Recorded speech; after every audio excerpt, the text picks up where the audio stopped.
Hello my YouTube family. तो सबसे पहले मैं अपने सभी सब्सक्राइबर्स को थैंक यू बोलना चाहती हूँ जिन्होंने मुझे सपोर्ट किया, मेरी कहानियों को पसंद किया। और हम हाउसवाइफ्स के लिए ये एक बहुत बड़ी अचीवमेंट है कि घर की रिस्पॉन्सिबिलिटीज़ के साथ साथ अगर हम कुछ एक्स्ट्रा करते हैं जिससे हमें एक फीलिंग ऑफ सेटिस्फेक्शन मिलता है तो बहुत अच्छा लगता है। ऑफ कोर्स अप्रिसिएशन सभी को अच्छा लगता है। तो आपके सपोर्ट के लिए बहुत बहुत धन्यवाद। तो चलिए बढ़ते हैं आज अपनी कहानी की तरफ, जो कि मैं थोड़ा लेट हो गई हूँ लाने में क्योंकि मेरे पास कहानियाँ थी नहीं और मैं कोई कुकड स्टोरीज़ नहीं सुनाना चाहती गूगल से डाउनलोड करके या वो सब। और मैं सोचती हूँ कि कोई ऑथेंटिक स्टोरीज़ मुझे जब मिले तो मैं सुनाऊँ। तो मुझे 5-6 कहानियाँ मिली हैं, छोटी छोटी सी घटनाएं हैं, लेकिन चलिए कोई बात नहीं, जो भी है मेरे पास मैं आपके साथ शेयर करती हूँ। तो ये कहानी जो मुझे सुनाई है एक लड़की ने सुनाई है और उसने अपना नाम बताने से मना किया है क्योंकि जिनसे संबंधित एक कहानी है वो अभी जीवित हैं और उन्होंने कहा कि हमें नहीं अच्छा लगेगा कि कोई ये जाने कि हमारे साथ कोई ऐसी भूत प्रेत की घटना हुई थी। तो कहानी जिस लड़की ने मुझे सुनाई है ये कहानी है उसकी स्टेप नानी के बारे में, यानी कि सौतेली नानी। सॉरी, मैं कंफ्यूज कर रही हूँ थोड़ा। लड़की की मदर की सौतेली नानी, यानी कि जिसने कहानी सुनाई है उसकी मदर की सौतेली नानी। क्योंकि पहली पत्नी से बच्चे नहीं हुए होंगे ऑफ कोर्स, तभी दूसरी शादी की उसकी मदर की नाना जी ने। तो वो ये कहती हैं कि जो नानी थी, बड़ी वाली नानी, सौतेली नानी, वो बहुत जिसे कहते हैं ना ईर्ष्यालु प्रवृत्ति की हो गई थी क्योंकि दूसरी नानी के जो है वो बच्चे हो गए और फैमिली का उनको बहुत ज़्यादा प्यार मिलता था और हस्बैंड भी उनको ज़्यादा पसंद करते थे। तो जो बड़ी नानी थी उनको प्रॉब्लम होने लगी और वो हर बात पे चिढ़ती थी, हर बात पे ये कहती थी कि मैं ना तुम्हें खाने नहीं दूँगी। मतलब मेरा तो कुछ नहीं है इस घर परिवार में, ज़मीन जायदाद रुपया पैसा, तो मैं मरने के बाद भी ना तुम्हें चैन से नहीं रहने दूंगी। तो मतलब कोई फैमिली में ना उनकी बात का बुरा नहीं मानते थे, सोचते थे चलो फ्रस्ट्रेटेड है, परेशान है, कोई बात नहीं। उसकी लड़की की मदर की जो दूसरी नानी थी, 2 नानियाँ हो गई ना, तो वो भी नहीं चिढ़ती थी। वो कहती चलो कोई बात नहीं, परेशान है, दुखी है, ऐसी बोल देती हैं दुख में, परेशानी में, या निगलेक्टेड फील करती होंगी। तो हंसते रहते थे सब लोग, कोई सब बोलते थे हाँ हाँ चलो कोई बात नहीं, ठीक है, हम छोड़ देंगे आपके लिए सब कुछ, हमें कुछ नहीं चाहिए, ज़मीन जायदाद प्रॉपर्टी। और ये घटना जो मैं आपको सुना रही हूँ ये है रानी खेत की साइड की गांव की। और गांव में क्या होता है, उनका गांव ऐसा था, कह रहे उसमें ज़्यादा कुछ अनाज वगैरह भी नहीं होता था। जानवर पालते थे और वही घास पात पेड़ों से काट करके वही जानवरों को खिलाना, दूध दही, मतलब अपना थोड़ा बहुत गुजारे लायक होता था खेती में भी। और ऐसी कोई बहुत अच्छी ज़मीन नहीं थी, तो इसलिए सब उनको ये कहते थे कि चलो कोई बात नहीं, आप नहीं खाने दोगे, हम छोड़ देंगे आपके लिए। तो उनकी इस बात को कोई भी सीरियसली नहीं लेता था। तो क्या हुआ, वो एक समय ऐसा आया कि वो एक्सपायर कर गई, उनकी डेथ हो गई। तो आगे की जनरेशन पीढ़ियाँ चलती रहीं। तो घटना बहुत सालों के बाद इस तरह से हुई कि जो लड़की मुझे स्टोरी सुना रही है उसके मामा जी की शादी हुई और शादी होकर मामा मामी जो है वो गांव गए। ठीक है, तो गांव जाने पर क्या हुआ कि मामी जी जो घर के कार्य में हेल्प करती थी, और ये घटना हुई है उसकी छोटी वाली मामी के साथ में, उस लड़की की जो कहानी सुना रही है। तो आप ये सोच लो कि मम्मी की नानी, मदर की स्टेप नानी की घटना संबंधित हो गई उस लड़की के मामा मामी के साथ, उस घटना का संबंध है। तो उस लड़की की मामी जब गांव गई तो वो घर वालों की हेल्प करने के पॉइंट ऑफ व्यू से वो खेतों में चली गई काम करने के लिए। वैसे वो लोग दिल्ली में रहते थे, लेकिन वो कभी कभी गांव आते थे। तो गांव में फिर होता ही है कि बहुएं आई हैं तो सबकी घर के कामकाज में हेल्प करनी, गाय का काम, खेती का काम, थोड़ा बहुत हेल्प करती थी। तो उनकी मम्मी को उसकी लड़की की मामी जी को बोला उनकी मदर इन लॉ ने कि बेटा जाओ थोड़ा सा गाय के ना घास वास डालाओ। तो उसने आसपास देखा, उसने बोला खेत में कहीं घास तो दिख नहीं रहा। वो थोड़ा सा पेड़ पे चढ़ के उसने घास काटा, थोड़ा आसपास से जो भी उसको मिला वो काट के घास घर ले आई और गाय को डाल दिया उसने घास।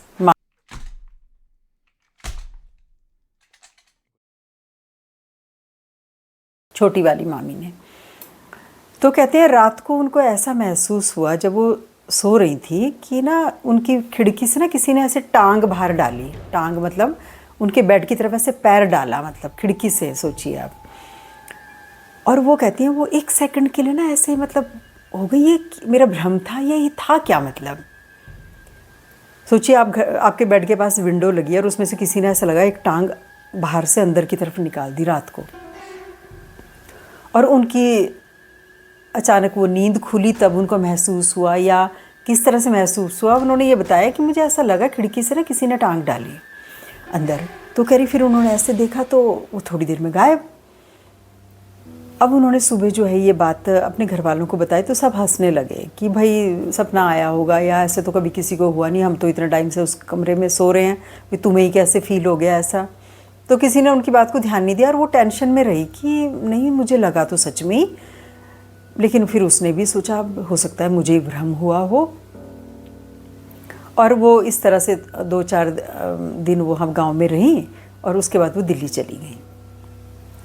तो दिल्ली में क्या हुआ कि उनको ना मतलब तबीयत ख़राब सी होने लगी उनकी उस टाइम के बाद से, और ये धीरे धीरे धीरे धीरे इतना ज़्यादा उनकी हालत ख़राब हो गई कि उनका वज़न जो है वो 45 केजी रह गया, जो कि पहले 62 केजी के करीब हुआ करता था। कमज़ोर कमज़ोर कमज़ोर हो रही, डॉक्टरों को दिखाया, सबको दिखाया, लेकिन कुछ किसी की समझ नहीं आया।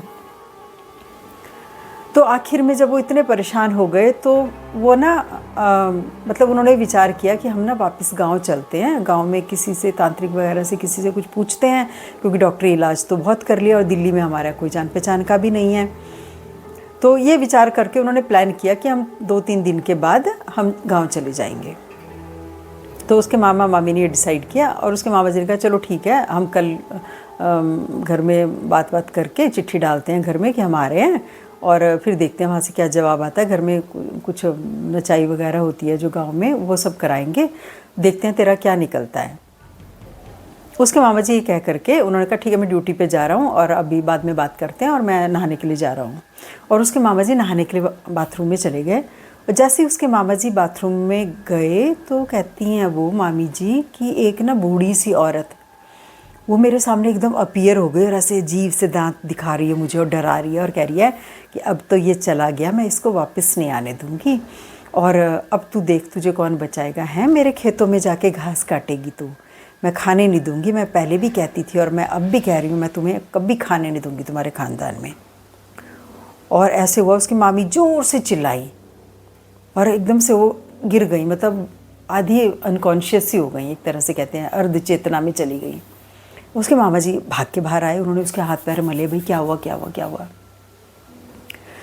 तो थोड़ी देर के बाद जब उनको होश आया तो उसकी मामी ने बताया कि मुझे ना एक ऐसी बुढ़िया औरत दिखाई दी और वो ऐसे बोल रही थी मुझे क्या है मेरे खेतों में जाके तू घास काटेगी और मैं तो तुम्हें खाने नहीं दूंगी, मैं पहले भी कहती थी और मैं अब भी नहीं खाने दूंगी तुमको। और कह रही हम तो गाँव जाते भी नहीं, हमने किसी का क्या खाया, मतलब वो असमंजस की स्थिति में कि हमने किसी का कुछ खाया ही नहीं, किसी से कुछ लिया ही नहीं, गांव के किसी चीज़ में हम भागीदार नहीं है, मतलब जो भी राशन पानी जो भी गांव के खेतों से आता है ये क्या था ये। तो उसके मामा जी को ना थोड़ा शक हुआ, उसके मामा जी ने ना तुरंत फ़ोटो निकाली एल्बम में से कि पहचान तो ये, मतलब क्योंकि जो जो बुज़ुर्ग लोग चले गए तो उन्होंने उंगली रख दी उस फ़ोटो पे, जो स्टेप मामी थी, स्टेप नानी थी जो, कि ये है वो। फिर तो उन्होंने अगले ही दिन बोरिया बिस्तर बांधा और वो चले गए गाँव, रानीखेत के पास उनका गांव है, नाम नहीं बता रही हूँ मैं गांव का, मुझे पता है गांव का नाम। तो कहते हैं वो चले गए और वहाँ पर उन्होंने घर में अपने सबको बात बताई।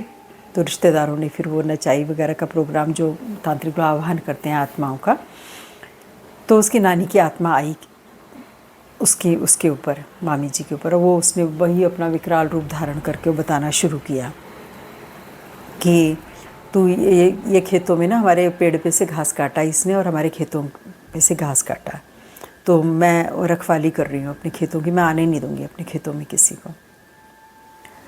तो उन्होंने बोला कि भाई तुम सारे खेत रख लो, तुम सब कुछ रख लो, तो तू इसके शरीर को तू छोड़ जा, तो तू जो बोलेगी हम वो करेंगे। तो फिर उसके बाद जो भी कुछ उन्होंने किया होगा, उनको कुछ दिया होगा, जो भी इलाज किया होगा, तांत्रिक गतिविधियाँ जो भी की होंगी, तो उसके बाद उसकी मामी धीरे धीरे ठीक होने लगी हैं और आज वो बिल्कुल स्वस्थ हैं। उनका एक बेटा भी है और वो खुशी खुशी रह रहे हैं।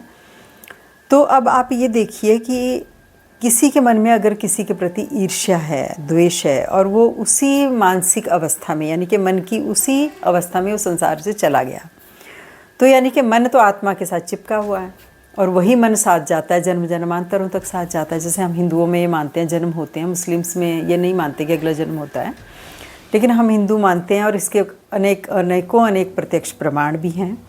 तो अतृप्त आत्माएं जो होती हैं वो किस तरह से मृत्यु के पश्चात भी उनका मोह नहीं जाता अपनी ज़मीन जायदाद प्रॉपर्टी से, जबकि उनके कोई बाल बच्चे नहीं थे, लेकिन मन की अवस्था नहीं बदली।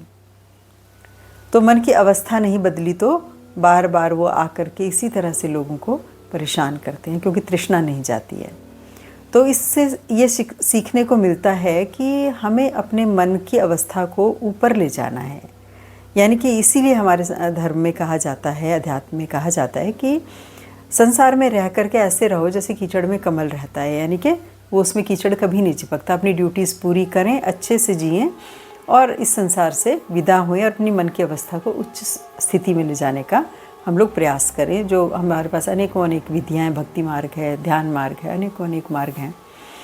तो ये इस चीज़ का प्रमाण है कि मन हमेशा उच्च अवस्था में ही रखना चाहिए। ईर्ष्या, द्वेष, इन सब चीज़ों से बहुत दूर रहना चाहिए। जो मालिक ने दिया है उसी में ही संतोष करना चाहिए। और चलिए बढ़ते हैं अब अपनी दूसरी कहानी की तरफ। दूसरी कहानी जो है ये मेरी एक फ्रेंड है, हिमाचल में रहती है, वो हिमाचल प्रदेश के डिस्ट्रिक्ट मंडी में, उसके एक रिलेटिव के साथ ये घटना घटी। तो वो घटना मैं आपको सुना रही हूँ। तो घटना इस प्रकार से है कि मंडी के 4-5 लड़के जो हैं उन्होंने प्रोग्राम बनाया कि वो कांगड़ा जाएंगे घूमने के लिए। तो कांगड़ा में बेसिकली एक कटोच वंश के राजा का महल है, जिसको कि 1615 में अकबर ने कैप्चर किया था और उसके बाद 1620 में अकबर ने कैप्चर करना चाहा पर कैप्चर नहीं कर सका, और 1620 में अकबर के बेटे जहांगीर ने उस पर कब्ज़ा किया, कुछ बीच में से किसी को भेद ले करके और कुछ इस तरह से करके। और बाद में जो है फिर कटोच वंश के राजाओं ने वापस उस महल पे कब्ज़ा किया। तो उनकी बहुत इच्छा थी कि वो जाके उस महल को देखें। तो 4-5 दोस्त अपना जो है उन्होंने मंडी से अपनी यात्रा शुरू की और वो पहुंच गए कांगड़ा, और उन्होंने उस महल को देखा, बहुत अच्छा लगा उनको। तो उनके पास काफ़ी टाइम बचता था, तो उन्होंने सोचा चलो जंगल की तरफ को निकल जाते हैं और थोड़ा सा एक्सप्लोर करके आते हैं जंगल। तो कार लेकर के वो एक स्थान तक, जहाँ तक बस जाती थी, कार का रास्ता था जहाँ तक, वहाँ तक वो कार से अपना गए। और उसके बाद उन्होंने कार अपनी एक जगह पे छोड़ी और वो पैदल पैदल जंगल के रास्ते की तरफ निकल गए। और जंगल की तरफ जब निकले तो चलते चलते वो ऐसी जगह पहुंच गए कि उनको वापस आने में बहुत ज़्यादा टाइम हो गया, और उनको वो प्लेस नहीं मिल रहा था जहाँ पे वो गाड़ी खड़ी करी हुई थी। उन्होंने एक जगह घूम रहे जंगल में, दूसरी जगह घूम रहे, वो कह रहे नहीं यार उस तरफ से चलते हैं, शायद वहाँ नीचे की तरफ जाते हैं। फिर नीचे की तरफ जाते तो वहाँ सड़क ही नहीं दिखती उनको। तो उनको यही समझ नहीं आ रहा था कि वो किस डायरेक्शन में जाएं कि उनको अपनी कार मिल जाए रोड की तरफ। खैर जो भी है उनको नहीं मिला, मतलब वो रास्ता ही नहीं मिला उनको। जंगल में भटकते रात हो गई, और उनकी इतनी हालत ख़राब, ना उनके पास खाने को, पानी की बोतल वगैरह उनके साथ थी पर खाने पीने का कुछ भी नहीं था। उन्होंने सोचा हम थोड़ा सा ऐसे घूम घाम के आ जाएंगे। उन्हें क्या पता था कि कुछ ऐसा भ्रम पैदा हो जाएगा जंगल में कि हम रास्ता ही भटक जाएंगे। ये तो किसी ने कल्पना भी नहीं की थी इस चीज़ की। तो अब जो भी हुआ वो बैठ गए एक जगह पे। उन्होंने कहा यार क्या करें, अपने इष्ट देव को, अपनी भगवती को, अपने भगवान को याद करने लगे वो कि भगवान मदद करना। अंधेरा बढ़ता चला जा रहा था और जंगली जानवरों का डर जंगल में, जैसे हिमाचल और हमारे उत्तराखंड के जंगल एक जैसे ही हैं, वहाँ बाघ, भालू, इन सब चीज़ों का बहुत डर है। तो कहने लगे यार क्या करें। तो उसके फ्रेंड कहने लगे यार बैठ के तो काम चलेगा नहीं, चलो चांदनी रात है, थोड़ा सा और एक्सप्लोर करते हैं, ढूंढते हैं, शायद हमें वो जगह मिल जाए जहाँ पर हमने गाड़ी खड़ी की थी। चलते वो आगे निकले। वहाँ पर उनको ऐसा लगा ना जैसे कि कोई राजा का महल सा है, मतलब कोई खंडहर सा है, बहुत बड़ी ह्यूज सी बिल्डिंग सी है, और मतलब पुरानी बिल्डिंग है, लेकिन उन्होंने सोचा चलो कम से कम ये है कि हम अंदर घुस जाएंगे तो एक चारदीवारी तो मिलेगी हमको, जानवरों से तो हम लोग बचे रहेंगे।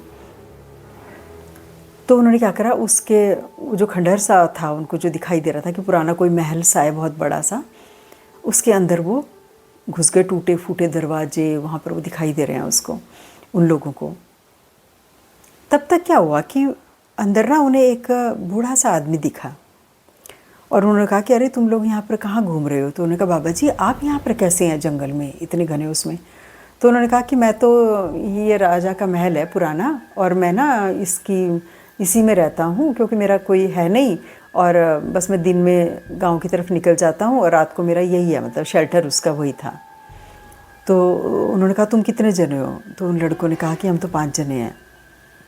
तो उसने कहा चलो कोई बात नहीं, मैं आपको ना पीछे की साइड ठीक सा बना हुआ है, ये आगे की तरफ से तो खंडहर है लेकिन पीछे 1-2 कमरे हैं जो ठीक ठाक हैं मतलब, और चलो आप उधर चलो, मैं आपको खाने पीने का इंतज़ाम करता हूँ, मैं भी खाना वहीं पकाता हूँ। तो सब ने कहा चलो शुक्र है भगवान का, भाई कोई तो मिला, अब सुबह देखेंगे, अब जो भी कुछ होगा, अब तो इतनी रात हो गई, वापस तो जा नहीं सकते, अब रात को कहाँ ढूंढे अपनी वो जगह जहाँ गाड़ी खड़ी थी। तो कहने लगे वो हमें पीछे की तरफ लेके गया और बहुत ठीक ठाक सा था, मतलब बैठने की भी जगह थी और बिस्तर भी थे लगा रखे, मतलब ठीक ठाक इंतज़ाम था उन 2 कमरों में। तो वो हमारे लिए खाना लेके आया, उसने हमें खाना खिलाया सब लोगों ने, और वो लोग सो गए सब के सब, 2-2 करके एक बेड पे, 1-2 बेड रहे होंगे जो भी था, तो वो सो गए बेड पे। और उन्होंने भगवान का शुक्र मनाया कि चलो भाई हमको रात को आसरा तो मिला, और वो सो गए। और वो कब सुबह हुई उनको पता नहीं चला। सुबह जब चिड़ियाँ चहचहाने लगी और सूरज कैसे निकलने का सा हुआ उजाला, तो उनमें से एक फ्रेंड की पहले आँख खुल गई थी और उसने देखा कि मेरे जो बाकी के दोस्त हैं वो ना चट्टानों पे लेटे हुए हैं ऐसे करके, तो एक दोस्त इधर एक इधर चट्टानों पे लेटे हुए हैं, और उसकी नींद पहले खुल गई उनमें से एक दोस्त की। तो उसने देखा कि अरे महल कहाँ है? महल तो है ही नहीं, हम तो चट्टानों पे लेटे हुए हैं। तो उसने सोचा, फिर उसने फटाफट उन दोनों दोस्तों को सबको उठाया, मतलब कि उजाला हो गया भाई उठो अब, और महल कहाँ है, वो बंदा कहाँ है, आदमी कहाँ है वो?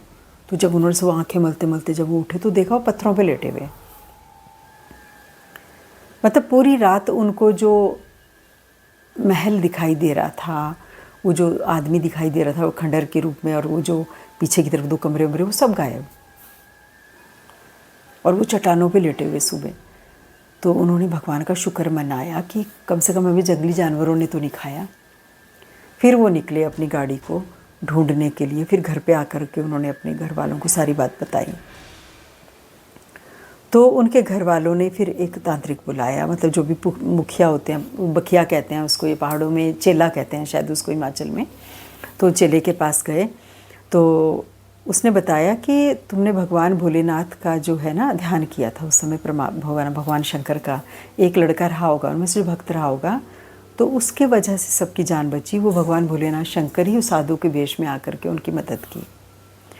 तो ये सुन के सबके बिल्कुल रोंगटे खड़े हो गए कि भाई श्रद्धा, विश्वास और प्रेम में बहुत शक्ति है, मतलब उस घड़ी में भगवान ने उनकी बहुत मदद की। तो इससे ये साबित होता है कि देवी देवता परमात्मा, अगर हम इन पे सच में विश्वास करते हैं तो मुश्किल की घड़ी में वो आपको कभी अकेला नहीं छोड़ते हैं, हमेशा मदद करेंगे। तो ये कहानी जब मैंने सुनी तो मुझे भी, मैंने कई घटनाएं इस तरह की सुनी है।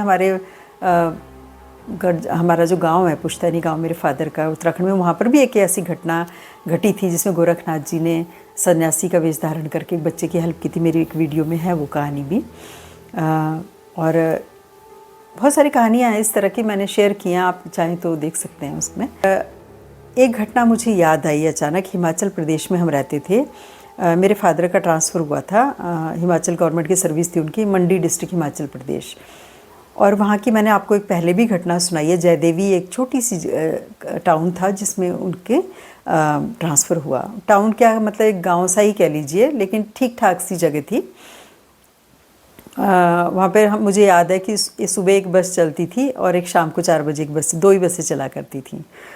और बहुत अच्छा, बहुत बहुत रमणीक स्थल था और बहुत प्यारे, बहुत अच्छे लोग, बहुत मिलनसार, प्रेम करने वाले। तो वहाँ पर क्या होता था, एक मंदिर है वहाँ पर जय देवी में, तो मेरे ख्याल से वो कामाख्या देवी का मंदिर है, और वहाँ पर हर मंगलवार को कीर्तन होता था। तो कीर्तन होता था तो 4-5 बजे के करीब कीर्तन शुरू होता था, तो रात के 8 बजे ख़त्म हो जाता था और सब लोग अपने अपने घरों को आ जाते थे पैदल। तो वो जो मंदिर था, वो जहाँ पर हम रहते थे वहाँ से रहा होगा वो 1 या 1.5 किलोमीटर के करीब, और पैदल पैदल हम बच्चे भागते भागते चले जाते थे। तो वहाँ पर एक ऐसी जगह थी जहाँ पर कि एक नाला सा बहता था, जैसे पहाड़ी होते हैं, पहाड़ी नाले होते हैं ना बीच में, हमारे गढ़वाल में उसको गधेरे कहते हैं और हिमाचल में नाला ही कहते हैं उसको। तो उस नाले के पास एक पर्टिकुलर टाइम पे बहुत लोगों ने ये फील किया कि कोई ना बहुत सारे पत्थर फेंकता है। तो वहाँ पर ये बोलते थे कि पत्थरों की बरसात होती है यहाँ पर, उसको पर्टिकुलर कुछ नेम देते हैं जो मुझे याद नहीं आ रहा है उस घटना को। तो वो कह रहे वहाँ पर वो पथराव होता है, लेकिन हम हमेशा वहाँ से मतलब मंदिर में जब कीर्तन के बाद हम आते थे तो हम लोग जाते, तो हमें तो कभी ऐसा फील नहीं हुआ। लेकिन हमारे एक हॉस्पिटल जो था, मेरे फादर जिसमें काम करते थे, उसमें एक वो रहते थे, क्या बोलते हैं उनको, जो हॉस्पिटल में थोड़ा काम काज ये सब देखते हैं, पियोन का भी काम करते थे और हॉस्पिटल की मतलब देखभाल के लिए भी चौकीदार का भी काम करते थे रात को। तो वो बता रहे थे कि मैं एक बार मंदिर गया रात को, कीर्तन था कह रहे, और मैं ना थोड़ा जल्दी घर वापस आ गया, यानी कि 6:30 बजे के करीब का टाइम रहा होगा। 4 बजे कीर्तन शुरू हुआ था, बाकी लोग तो पूरा कीर्तन ख़त्म करके आते थे, मतलब संपन्न हो जाता था जब प्रसाद बढ़ जाता था।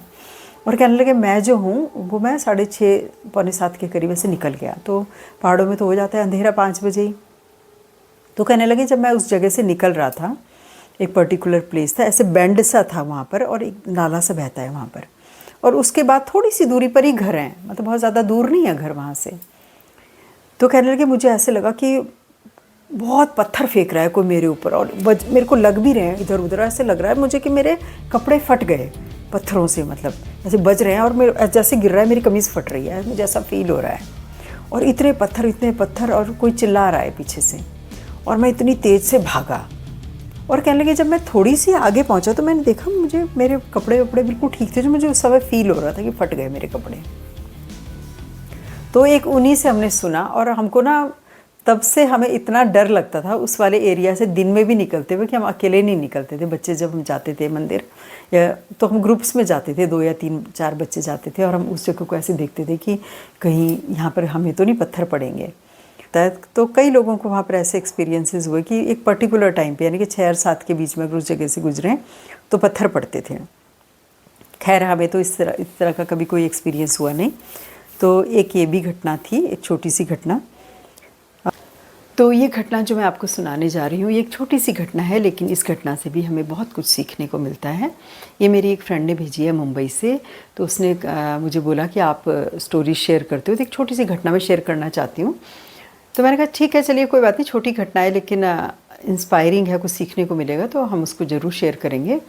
तो कहने लगी कि उनके बूढ़े दादाजी जो थे वो मुंबई के टाटा मेमोरियल हॉस्पिटल में एडमिट थे। बहुत पुरानी बात है, और उनको बहुत टाइम से उनका इलाज चल रहा था, लेकिन वो ठीक नहीं हो रहे थे। प्रॉब्लम क्या थी ये नहीं मालूम। तो डॉक्टर्स उनके टेस्ट पे टेस्ट, रोज़ टेस्ट हो रहे हैं, टेस्ट करते रहते। डॉक्टर भी परेशान थे कि कुछ रिज़ल्ट नहीं निकल रहा है, नतीजा कुछ नहीं निकल रहा है। तो डॉक्टर से पूछते, डॉक्टर साहब इनको क्या प्रॉब्लम है, मतलब, तो डॉक्टर कहते थे हम समझने की कोशिश कर रहे हैं क्या प्रॉब्लम है, देखिए और टेस्ट होंगे, रोज़ यही बोलते रहते थे। और वो दादाजी दिन प्रतिदिन कमज़ोर होते जा रहे थे। तो कहती हैं कि एक रात को क्या हुआ कि उसके दादाजी सोए हुए थे, जब नींद तो उनको आती नहीं थी, लेकिन आधी नींद में थे वो, तो किसी ने उनको ऐसे टैप किया और कहा बाबा उठो, इंजेक्शन का टाइम हो गया है। तो कहते हैं कि वो उठे और उसने, नर्स ने उनको इंजेक्शन दिया और उनका आप सो जाओ, और वो सो गए। उसके बाद उनको बहुत अच्छी नींद आई और ऐसा लगा ना बहुत जैसे रिलैक्स और हीलिंग हो गई जैसे बॉडी की। तो अगले दिन फिर उनके दोबारा से टेस्ट शुरू हुए सारे के सारे, और डॉक्टर्स बड़े हैरान कि ये तो सारी रिपोर्ट्स जो पहले नेगेटिव आ रही थी वो पॉजिटिव आनी शुरू हो गई हैं और वो हेल्दी भी फील कर रहे हैं। तो डॉक्टर्स ने बोला अब आपको कैसा फील हो रहा है, जैसे पूछते ही हैं डॉक्टर्स हमेशा जब देखने के लिए आते हैं, राउंड पे आते हैं। तो उन्होंने कहा डॉक्टर साहब वो रात को एक नर्स आई थी ना, उन्होंने एक इंजेक्शन दिया, उसके बाद मैं बहुत अच्छा फील कर रहा हूँ। तो उन्होंने कहा कितने बजे के करीब? तो उन्होंने कहा 2-2:30 बजे रहे होंगे शायद। तो उन्होंने कहा रात को तो कोई इंजेक्शन लगाने नहीं आता है, कोई नर्स वगैरह। तो वो कहने लगे कि वो नर्स ने ना, वो जो रात को ड्यूटी पे आई थी ना नर्स, उसने ना ब्राउन कलर के कपड़े पहने हुए थे, ब्राउन चोगा टाइप्स जैसे वो नर्स पहनती हैं, उस तरह के कपड़े पहने हुए थे उसने, ब्राउन।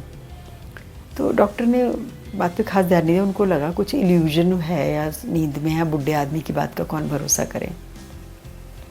लेकिन उनमें से एक नर्स थी, वो ना बाद में जब डॉक्टर का राउंड ख़त्म हो गया वो उनके पास आई।